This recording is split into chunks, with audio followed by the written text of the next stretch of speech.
Hey guys, it's Jessica. And this is Kendra, and you're listening to Lucid Lab. So I just have to bring up, as I mentioned, I don't know, a couple episodes ago, I've been going through a breakup, and I won't go into it all, but anyone who's gone through it, it gets really messy. We had this whole exchange of getting each other's stuff back. We had to talk. Not fun, very emotional, draining, and my head has been all over the place. I told Jessica on my way over here that I'm a hot mess, but and I'm like, well, I'm a literal physical mess right now, so it's fine. We're both messes, but we still look great. Just saying.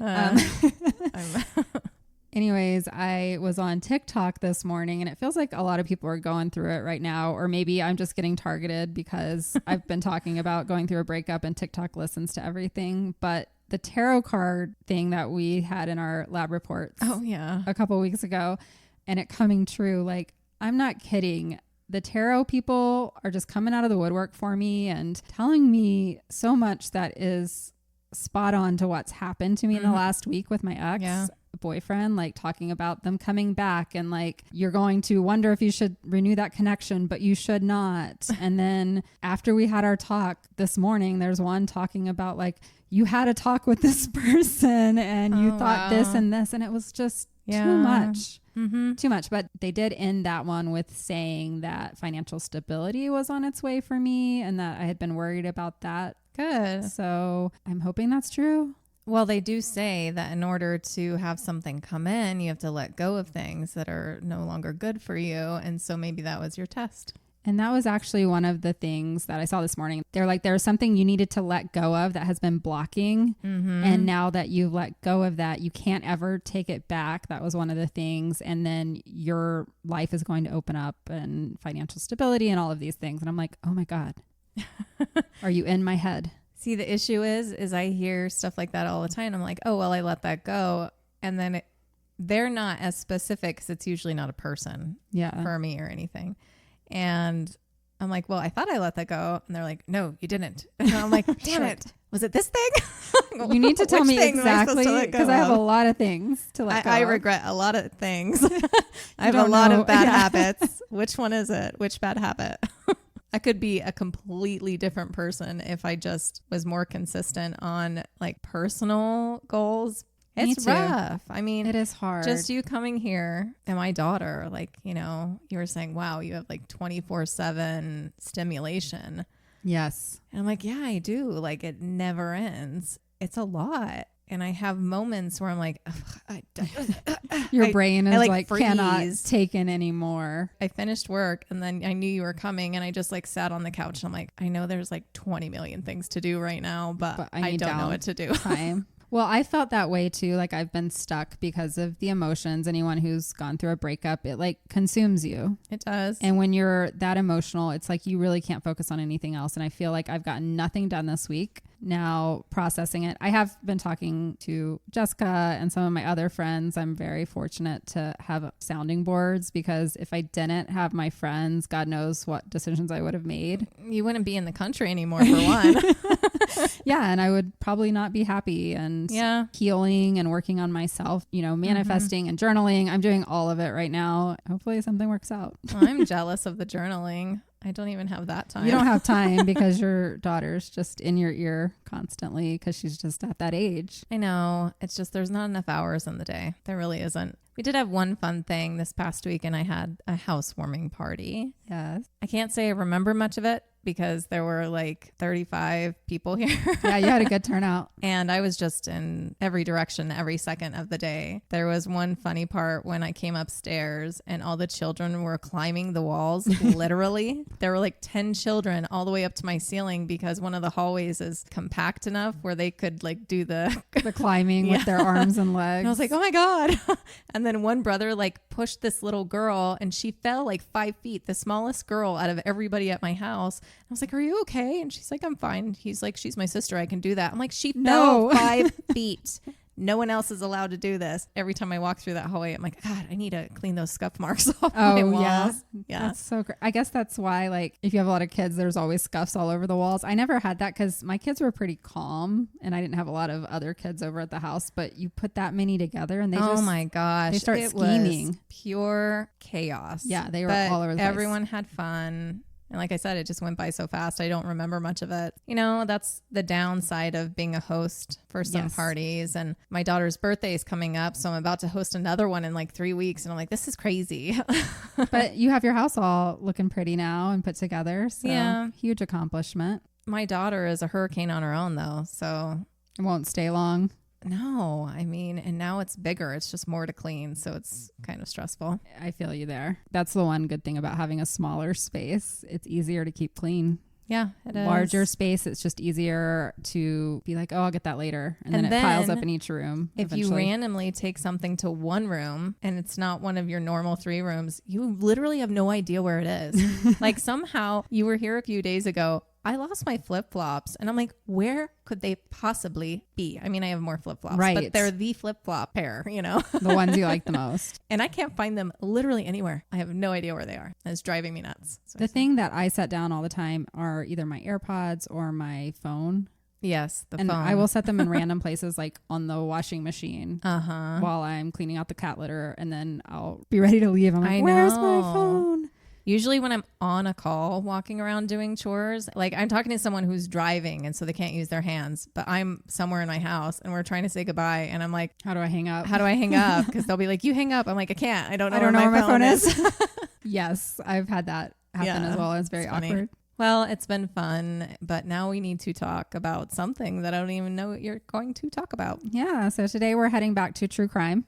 Okay. We took a little break, but I want to focus on the story of Jayme Closs. I don't know if I've heard about this. I came across this when I was researching Delphi murders. I looked into it when I was researching and I was like, okay, this is a good one to come back to. Jayme Closs, it's actually an abduction story. This is a hard story to listen to because it involves a underage child. Oh, no. In the early hours of October 15th, 2018, 13-year-old Jayme Closs vanished from her rural Wisconsin home moments before her parents were brutally murdered. Oh. With no trace of Jayme and few clues left behind, investigators were faced with a huge mystery. They had no idea. They didn't know if she'd been taken against her will, if there was some kind of family involvement.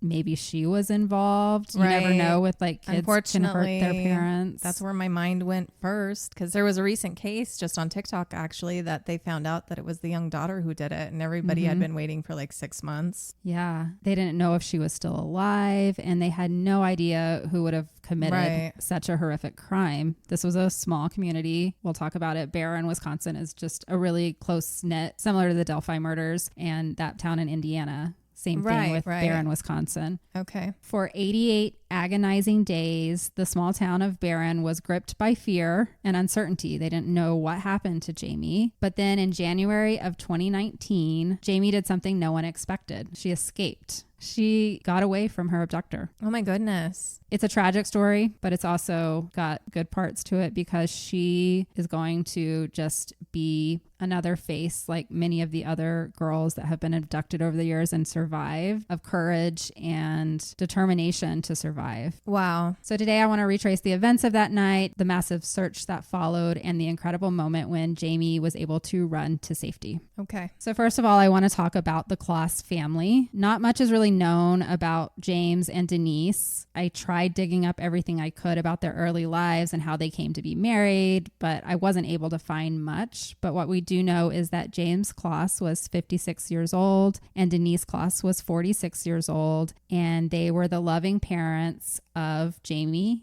She was their only child, and she was 13 at the time that this story occurred. James and Denise had been married for a long time, and they worked together at the Jenny O Turkey factory, which is based in Barron, and they had been working there for 27 years. Wow. Okay. That's a long time. People in the community knew them. They said they were hardworking individuals. They were very well regarded. The family was a very tight-knit family.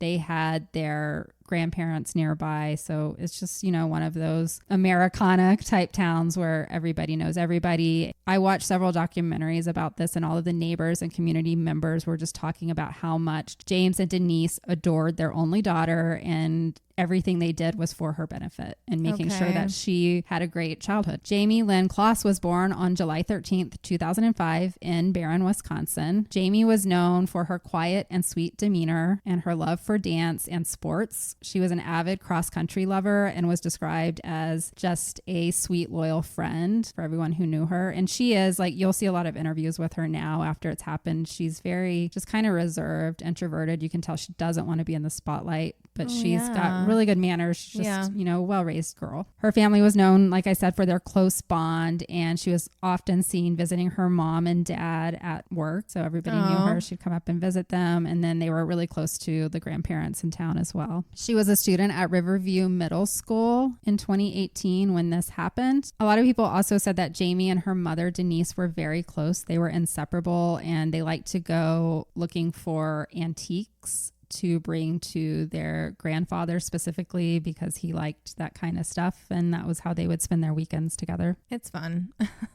Antiquing, you never know what you're going to find. I got something beautiful from our friend Elizabeth. Have I shown you that? No. Oh, shoot. It's this really beautiful, it's like a blood red from the 1940s. And it has just really pretty detailing. It's very vampiric. Oh, cool. I'll have to show you. But it's this huge bowl vase with these candle holders. So, very cool. Yeah. Anyway. I love that stuff too. One day while Jayme was getting on the school bus to go to Riverside Middle School, there was a man watching her. And it was at that moment when he saw her, he decided that's the girl he wanted. Oh no. This man was 21-year-old Jake Patterson. Young, too. It's hard to even say man. He's almost, 21 doesn't seem that old. And to have an obsession already like that, that's really scary. So we'll talk about the asshole before we get into everything that happened. So Jake Patterson was born to Patrick and Deborah Patterson. He was the youngest of 3 children. He had an older sister and brother. His parents had a very rocky marriage, and they ended up getting divorced when he was about 11 years old. He spent much of his early childhood in a home located on 2.5 acres in the woods of Wascott, Douglas County, Wisconsin. The family dynamics were strained. I saw that in many different books and documentaries, but I didn't see a lot about like if there was abuse or anything like that. But a lot of people have wondered if like the instability led to what he's going to end up doing. We don't ever know. I'm speaking from experience. I worry about my own daughter and things that we've been through, and she's around that age. But the one thing that she does have is a lot of supportive people around her. And it sounds like he was pretty darn isolated out there. Yeah. And it's hard, when you're living out on acres and everything, things can happen that nobody would ever know. Exactly. So Jake graduated from high school in 2015. And right after graduation, he did join the U.S. Marine Corps, but he was dismissed after only 5 weeks of training. And there's no real reason why, just unspecified. They found dead animals under his cot. If it's mental, I don't know that they necessarily list that. Gosh, if I was a recruiter, it's almost like you would want mentally unstable people.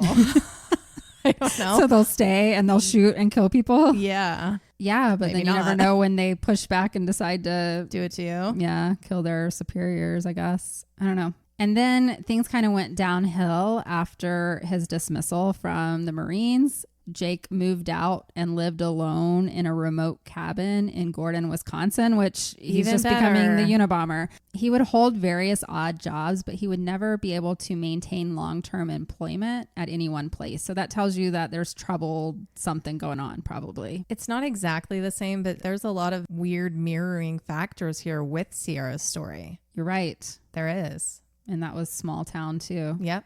And just the way that James Worley was, he had a very similar kind of situation and being out in the middle of nowhere like that as well. It's just not good for the brain. And it's Wisconsin where it like snows a lot and you get like trapped in and like cabin fever and crazy thoughts. He was described by people who did know him as quiet, but also quick-witted and kind of funny. Some people wonder if maybe that was masking deeper issues. I can see these people being like that though, just because they do have probably more of what would be my humor as a Capricorn. That's what I kind of see sometimes, is that they're quick-witted and they just say some things that are kind of half truths and half joking because they feel that way, but it comes off as a joke or something like that. Absolutely. After this occurred, police started looking into Jake Patterson to see if he had any kind of connection to the Closs family before this happened. And the only thing that I could find is that he worked at the Jenny O turkey factory, but he only stayed there for like a week. So we don't know if he came into contact with the Closses. We will know later when there's interviews with him that he says he just saw Jayme because he was stopped behind a school bus and he saw her getting onto the bus. And that's when he obsessed that this was the girl he wanted to go after. But that doesn't mean you know who she is. You would have to then do some research and come back. And well, this is also rural Wisconsin where the buses stop right in front of the house. So that's scary part, is he saw her from that house. Okay. And then he begins going back to that house and watching her. He becomes obsessed. The police would also investigate to see if Jake Patterson had tried to reach out and have any kind of social media contact with Jayme or her family, because she was in middle school at that age. She was 13. She had a Facebook. Her parents had a Facebook, but they didn't see where the family ever connected with him. So they don't think there was any connection there whatsoever. She was literally just randomly selected. The day that he saw her, he had been driving, I think, to a job interview is what I saw, and he just got stopped behind the bus. He had already been thinking about it. He'll admit to later that he had been obsessing about wanting to have a girl of his own. And he liked them younger. He wanted a school-aged girl. When he saw Jayme, she was a cute little blonde girl, 13 years old. I am getting like more frightened as time goes on with this podcast. Because you have a daughter that age? Yeah, and she's being very preteen. Yeah. As of like the last few months. Like she grew 4 inches in like 3 months. And I'm just like, please stop. Because then you drive around and you see these 13-year-olds and like, sad to say, what they wear. They're just walking the street without parental anything. And it scares the living daylights out of me. And I was that girl too. You know, we've all been that girl. And we also thought our parents were being ridiculous when they're like, you can't go anywhere like this. And, you know, I snuck out of my house at 14. So did I. To meet up with boys. Very often, actually. I was never allowed to wear very provocative clothing or whatever, but I would borrow my friends. Yep. My parents wouldn't buy it for me, but I'd borrow my friends. Like, you can't stop it. All you can do is try and prepare your child for it, I guess. I think that's what my main focus is going to be on. These particular scenarios you need to not be in, and just, you know you can call me and you're not going to get in trouble. Or like, you know, to have that kind of relationship, because I did have that with my mom, but I was one of 6. Right. So it didn't matter where I was, you know, it's like just forgotten. I would only call her if it was like a dire situation. I was afraid to call my parents, which is not good. I fostered a completely different relationship with my kids because I realized there were times I was probably not in the safest spot, but I was afraid of getting in trouble. So I would not have called my parents, and that could have gone sideways real fast. I'm just fortunate to be here right now. Me too. Ample opportunities to kill me, honestly.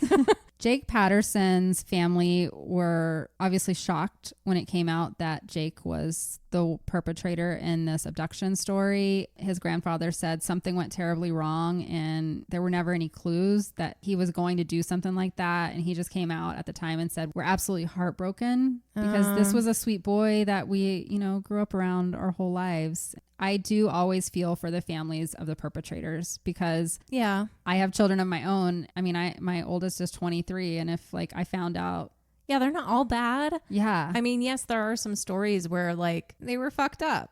You know, but sometimes all it takes is either too much attention or too little attention. And that's going to turn someone in one way, but they may act completely normal to you and be the good son and do all the good things. And then you're always going to wonder as the family member if you missed something. Well, yeah. Or if you did something. But his grandfather said he was the shy, quiet type and he loved to be on computer games, but that was normal for that age. He didn't like to be in big crowds, but he was always nice and polite and they thought he was doing okay. day after he got out of the Marines. I think like everyone in the military needs to have a mandatory like 1 year, I don't know, therapy or something. Like it needs to be part of leaving the military. Yes. And they get compensated for that or something, you know, to make sure it happens. Like a reintroduction into society, yes, because it like is such... You came from outer space. You need to reacclimate. And especially the Marines is the most hardcore. Like they mind fuck you in boot camp. And who knows, that could have been what broke him. It could have been. And not just boot camp in general, but being around all of those macho men and, you know, their mindset. Because that's another thing that they're dealing with there. It's not just the drills and the crazy sleeping schedules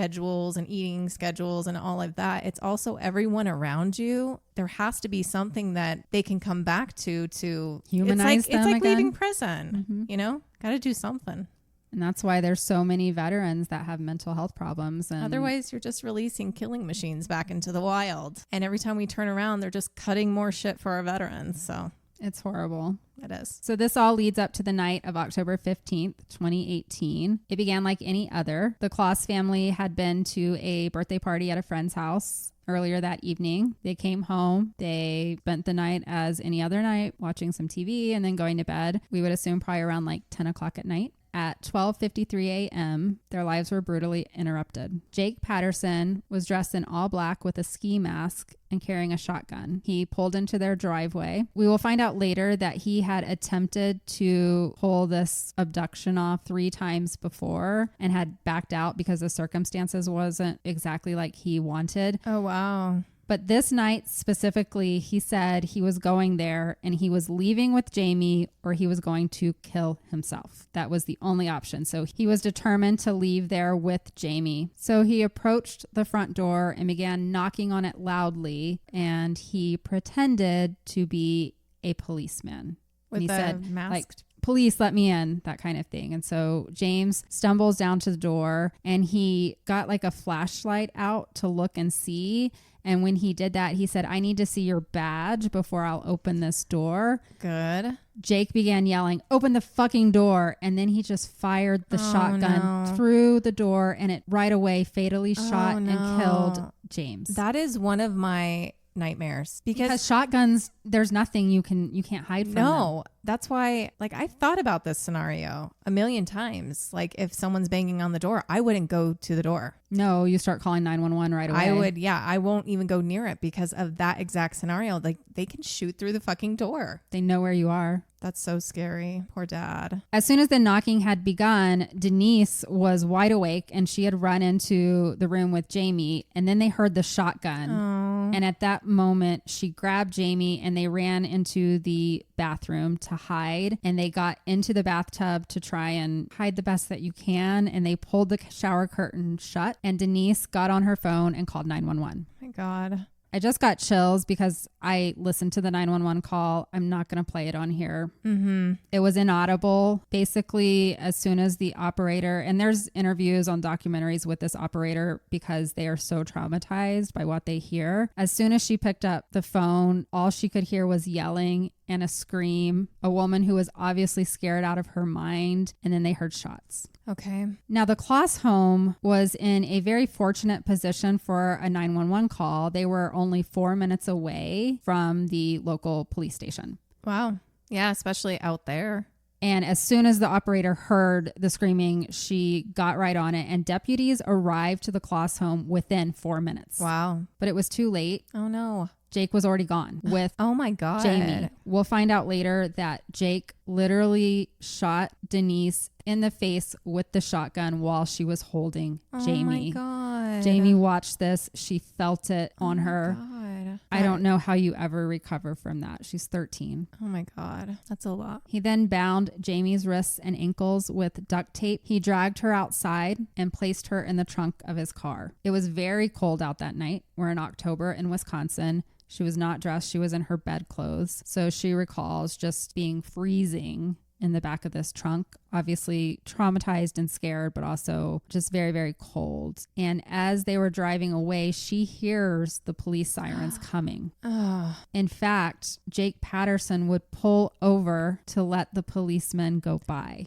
Oh my God. They have no idea what is happening at the Closs household. They just go right past Jake Patterson, who's there with Jayme in his trunk. I know. And they don't know it.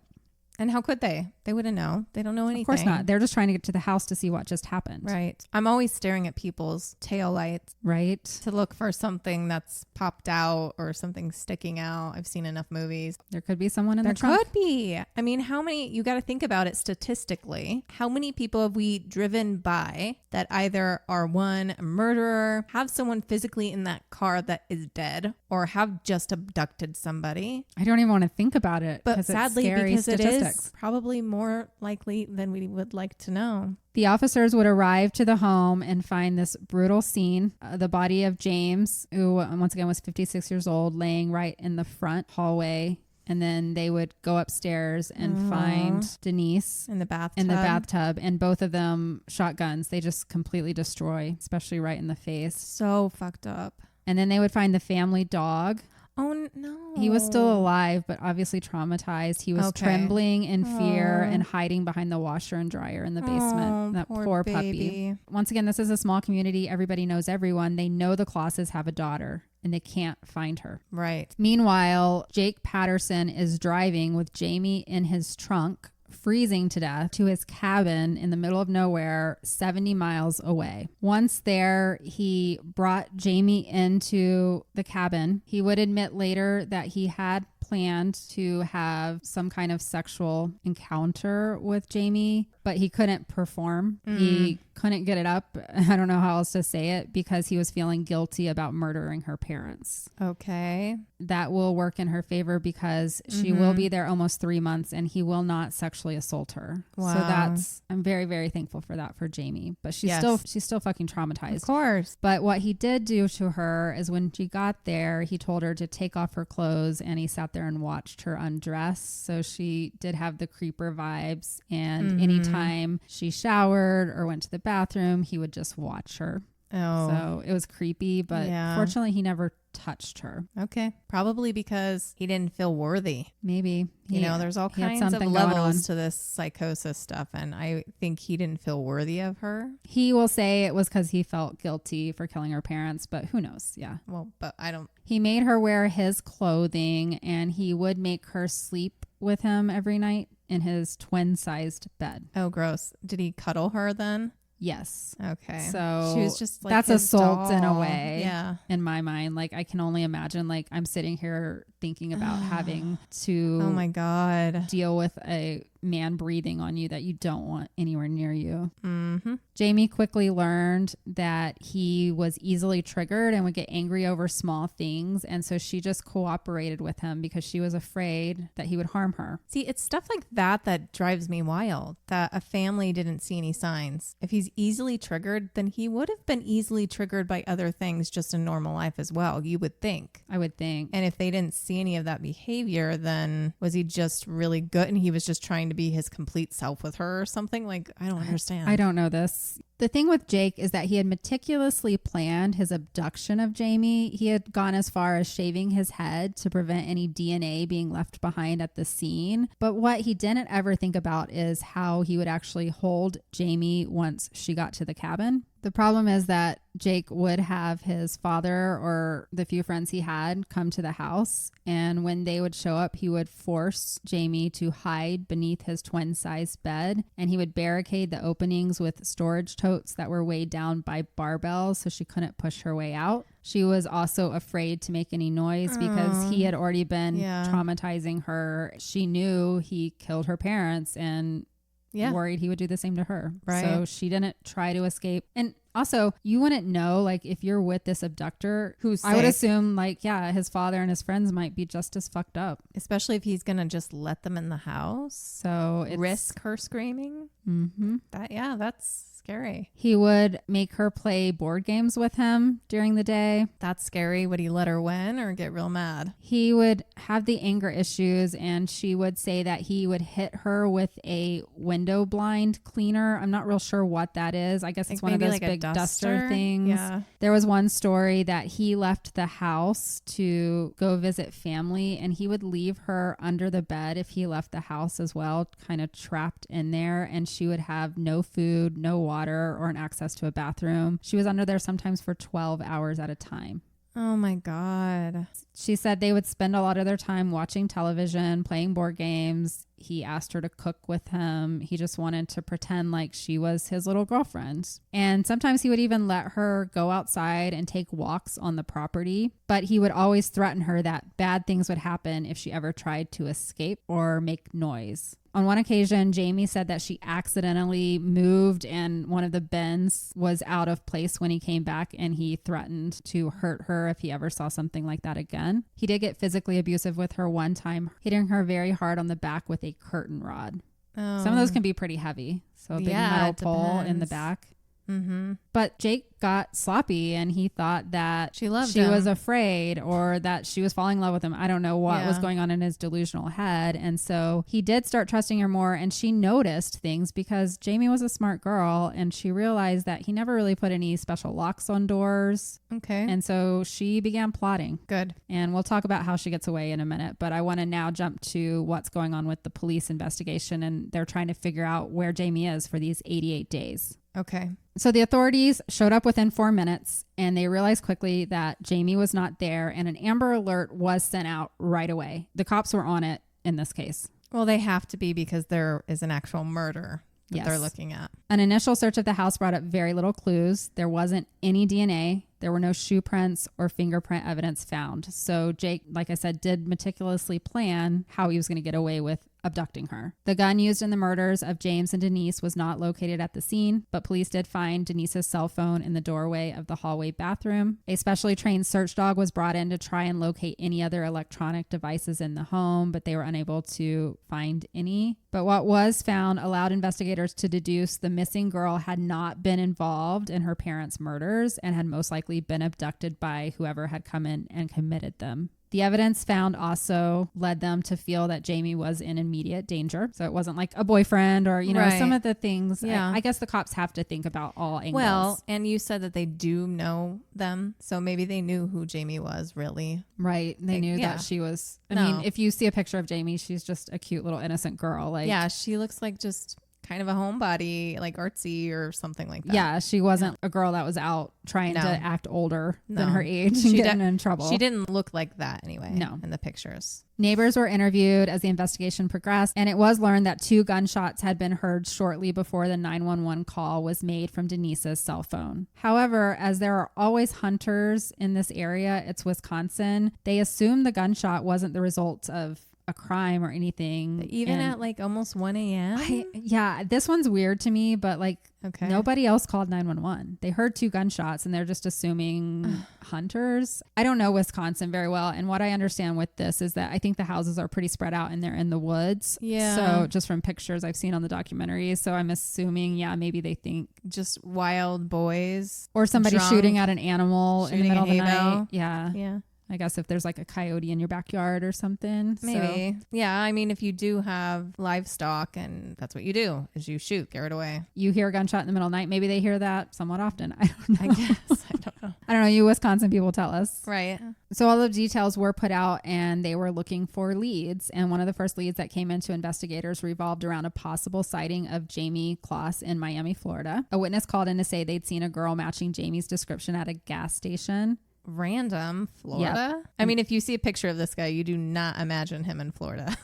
No, but they didn't know who this guy was. Right. They had no clue. They just knew she was missing and anybody could have done it. And she could be anywhere at this point. Right. Like it's a very hopeless feeling situation. Yeah. This lead said that she had been traveling with 2 men in a Ford Explorer. However, the sheriff's department dismissed the tip during a press conference saying the girl had not actually been Jayme. So that was the first thing that came out and it was all over, I think, local news. I don't know how quickly this case went national. Okay. But there was an Amber Alert, so I'm assuming pretty quickly. We really need kids' faces on milk cartons again. I get Amber Alerts, but I forget We all, quickly after. I'm not going to say we all drink milk, but what I'm saying is that's if you're not technological at all. You're milk looking at that. carton. I always see them at like Walmart and Target. They'll have the walls. Yeah, but no of one's missing going children. to stop and look But at a who's Walmart stopping? billboard or what are they called? The cork boards. We're not going to look at that. No, it's got to be online nowadays. And this was 2018, so it probably was online. In hopes of uncovering new evidence, they did perform a second search of the home, and then they followed that up with a search with 100 volunteers who helped comb fields and ditches located near the home because they didn't know if she was alive or dead. Right.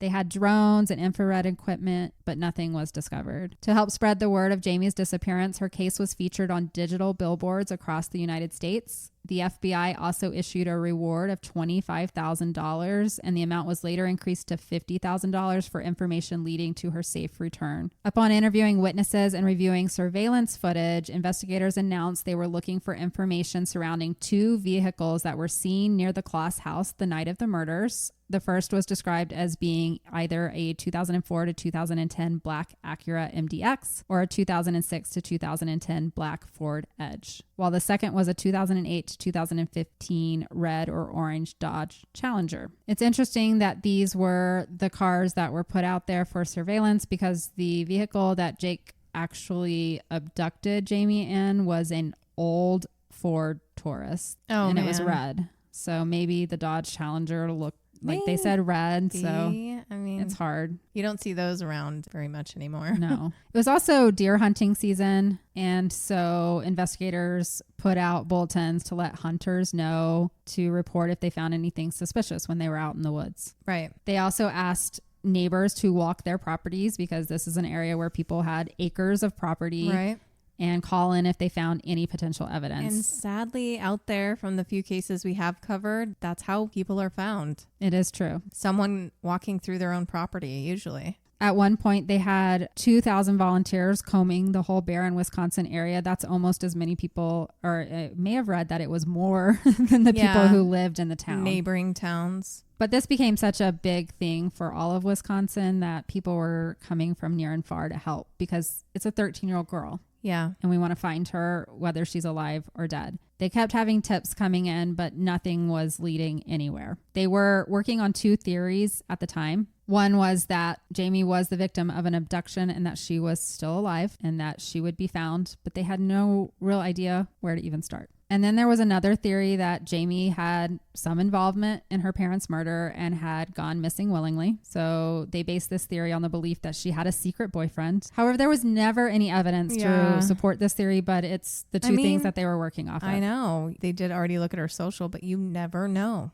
Mm-hmm. You never know because unfortunately it does happen a lot. It does. Especially even with at 13. Teenagers who are think they're in love. and loved bombed by these older men a lot of times. Mm-hmm. So those were the 2 things. They really focused on thinking she was alive just from all of the searches that had happened and other cases. I did read a book and it went into a lot of detail with the sheriffs and like what they were thinking and how they were putting together the investigation. And he brought up the fact that by the time they had the 2,000 person search, it had already been 2 weeks since she had been missing. And it's really hard to find someone. And we know 48 hours. Right. He thought it was going to be a missing child that they would never find. But Jayme, she's sitting there and she's watching. She's figuring out when she might have a chance to get away from Jake. Mm-hmm. And on January 10th, 2019. My birthday comes into our episodes all the lot. time. Jayme got her chance. Okay. Jake left the house that day and she decided this was the last time she was going to be put under that bed. Good. And she was able to slip out from underneath. Well, she had probably tried before and put things back a little, but she probably she was trying a little bit. And she has not spoken a lot, and I don't blame her. No, go disappear. Do whatever you want to do, girl. She is now 19, 20 years old, depending on when her birthday is. She's so young. And I will tell you, there's not a lot out there. She is very quiet about it, and I don't blame her. I don't have a lot of details. Mm-hmm. Most of what happened within the cabin and how she got away was released by the court document. So it's just interviews that she had to have, but she's not one that's written a book. Maybe she will later. She's young still. She's a teenager still.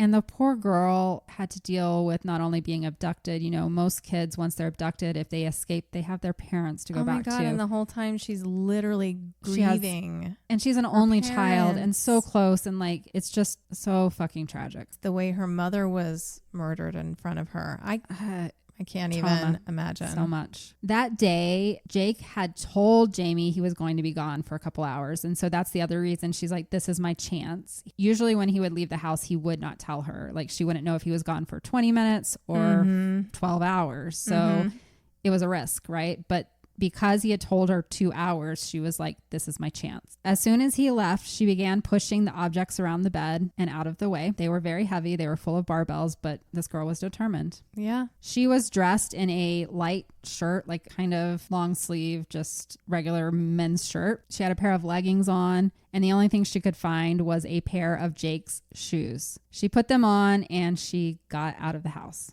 and she began running. Yeah. And she ran right into a woman. Her name is Jeannie Nutter, and she was out walking her dog. Oh my God, thank God. And at this point, everyone knows that she's missing, especially in that town. It's been all over the place. Right.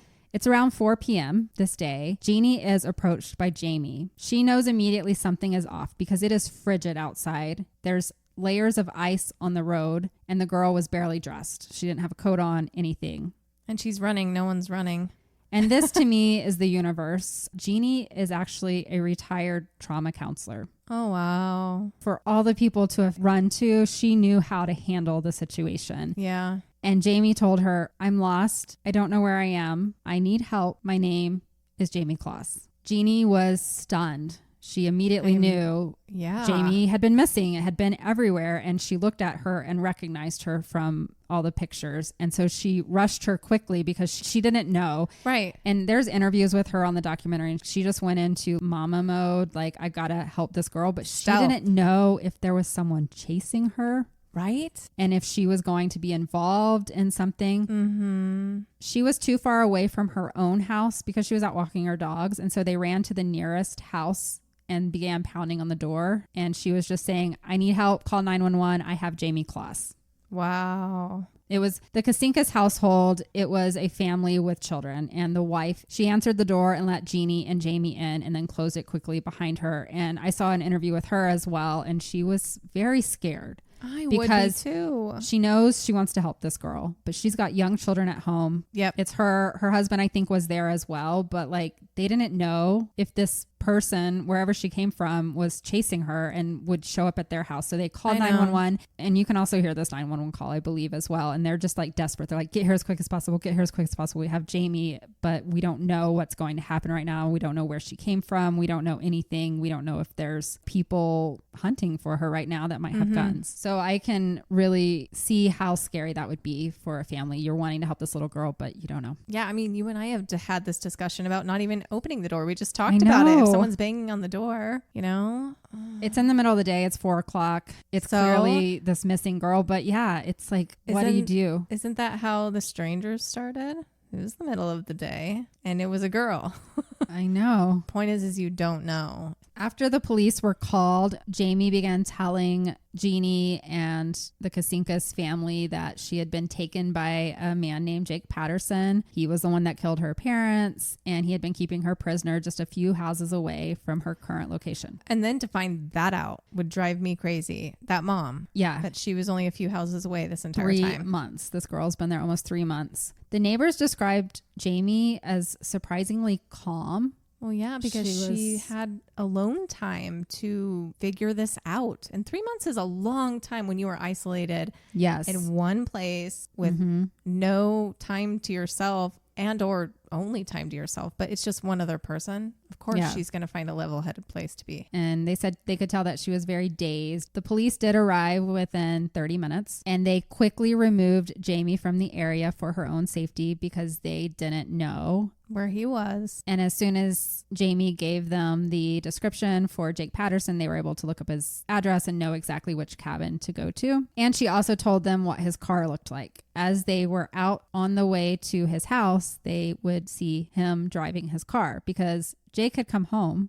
and noticed she was gone, and he was out in his car Looking for her. A deputy stopped him. Jake rolled down his window and then just opened the door, exited the vehicle, and said, "I did it." He was arrested right away and brought to the Douglas County Sheriff's Office. Jayme was admitted to the nearest hospital and checked over. Fortunately, she did not have any bad injuries, and we know she was not sexually assaulted. So by the next morning, they released her to the custody of her aunt, Jennifer Smith. And because Jake Patterson had already admitted that he did it, there wasn't a long trial or anything that needed to go on. Jake Patterson was someone the police would have never looked at. He was 21 years old. He had a clean record. He was in the military. Yeah. This is always the scariest part to me. They did say when they were interviewing him that he was very cold and he did not seem sorry at all about abducting Jayme or killing her parents. The only thing he seemed sorry about was that he got caught. Going back to when I said, well, he gets triggered easily. How did they not see that? Maybe what his family did miss is there was a moment between when he was at the house with them and when he isolated himself even more in this cabin to where he had that snap. Yeah, absolutely. And couldn't go back. I have a 23-year-old child, and you walk a fine line on getting too nosy or whatever. Right. They're going to push you away. Yeah. I don't know everything that's going on in my kids' lives. They're adults at that point. But yeah, and his father was coming there every Sunday to eat dinner with him, and they probably thought he was doing fine. But that was just his way to keep up appearances, it sounds like. Yeah.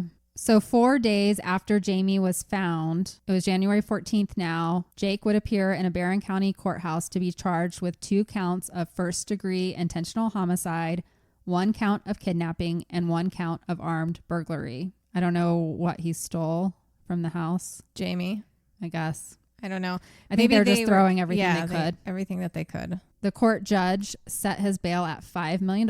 At Jake's arraignment, his father told a reporter that he had a note of apology that he was trying to get to Jayme Closs from the family. Oh, man. Jake would appear again in person on February 6th, and he waived his right to a preliminary examination. About a month later in March, Jake wrote a letter to a reporter with KARE 11 News in Minneapolis, responding to questions asked by a reporter. In his response, Jake expressed his intent to plead guilty, stating he didn't want Jayme and her family to worry about a trial. Jake denied claims from authorities that he had planned out the murders and kidnapping, saying that it was mostly on impulse. He apologized for the crime, saying, "I can't believe I did this," and he can't express how sorry he was for hurting Jayme. On the back of the letter, Patterson wrote in bubble letters, which tells me his brain's not all there, because that's very childlike. I haven't even heard that since I was in school.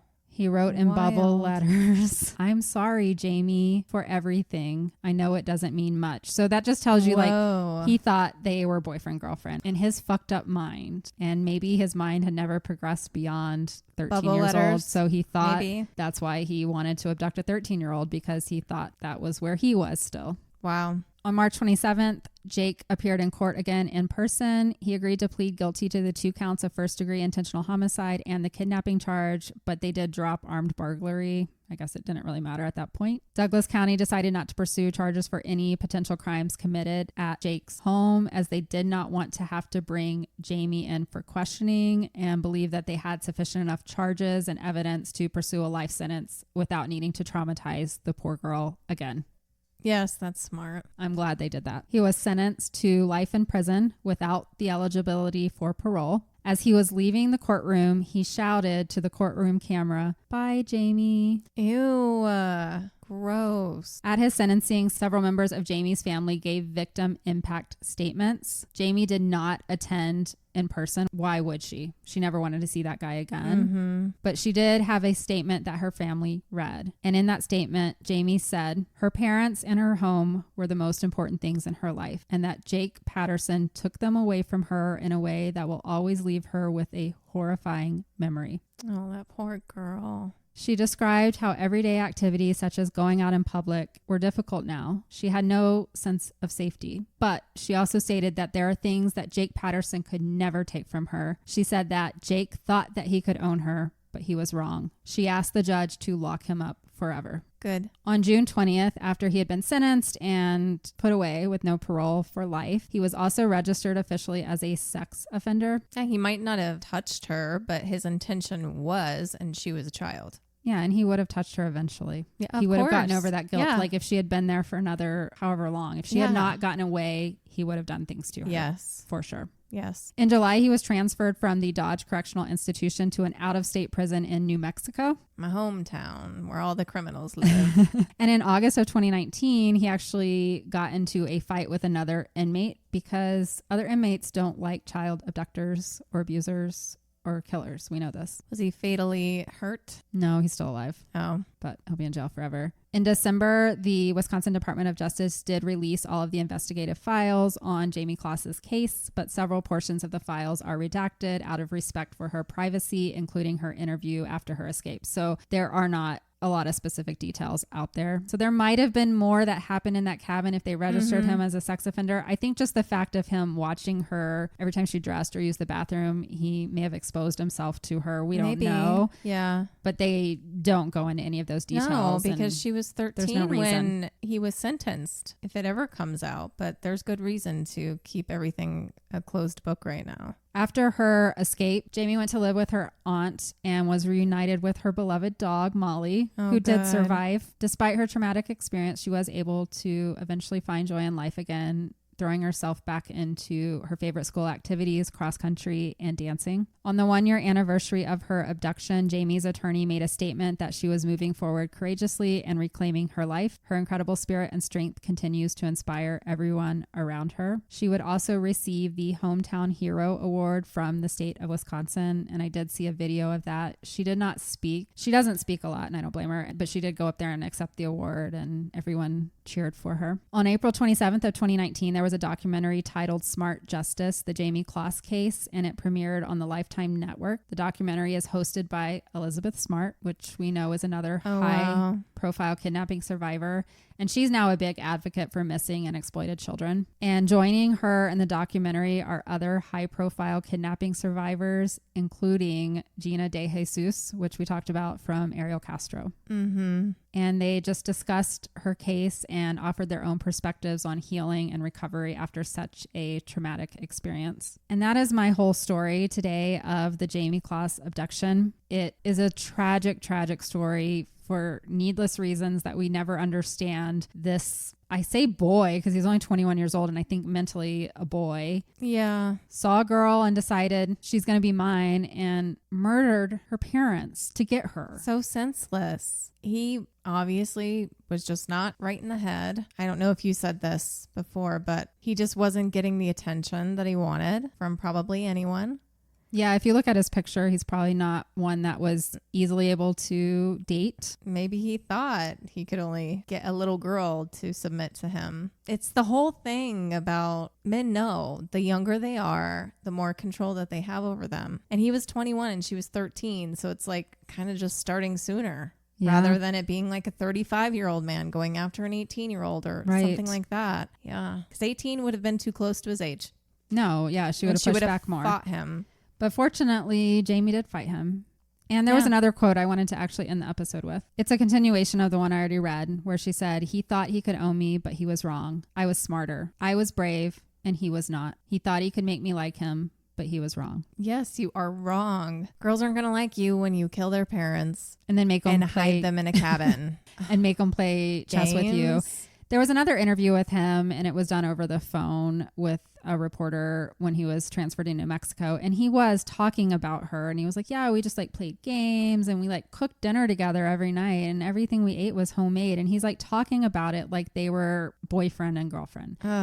He is still in that state, and just the whole creepy as he's walking out saying bye. It reminds me of another case. What was the one, the Edith case that you did? Yep. Where he said, tell Edith goodbye. Yep. Like, these men are delusional very in believing that these little girls or these women that they abduct actually wanted to be there. Ariel Castro, he thought the same thing about the girls that he abducted. Like, they don't live in reality. And you don't know, because most of these abduction stories are people who have no criminal records. They're just sitting there waiting for their opportunity. Because they don't want to do repeated things. They want the one thing. And it puts me in that headspace of how many guys are out there right now plotting.